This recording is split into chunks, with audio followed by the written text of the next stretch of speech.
ജില്ലയുടെ പ്രസിഡന്റായിട്ടുള്ള നിലവിൽ സംസ്ഥാന സെക്രട്ടറി കൂടിയായിട്ടുള്ള ശ്രീമതി അംബിക വേണുഗോപാൽ ഈ സന്ദർഭത്തിൽ ഭാരതീയ ജനതാ പാർട്ടിയോടൊപ്പം ചേർന്ന് പ്രവർത്തിക്കാൻ നിശ്ചയിച്ച വിവരം അറിയിക്കുന്നു. മറ്റൊന്ന്, സാമൂഹ്യ രംഗത്ത് ഏറെക്കാലത്തെ പരിചയമുള്ള പ്രിയപ്പെട്ട ശ്രീ E.A. ശങ്കരൻ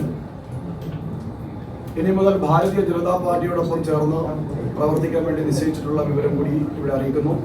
രണ്ടുപേരെയും പാർട്ടിയുടെ സംസ്ഥാന അധ്യക്ഷൻ ശ്രീ രാജീവ് ചന്ദ്രശേഖർ അവർ പാർട്ടിയിലേക്ക് സ്വാഗതം ചെയ്ത് സ്വീകരിക്കുന്നു.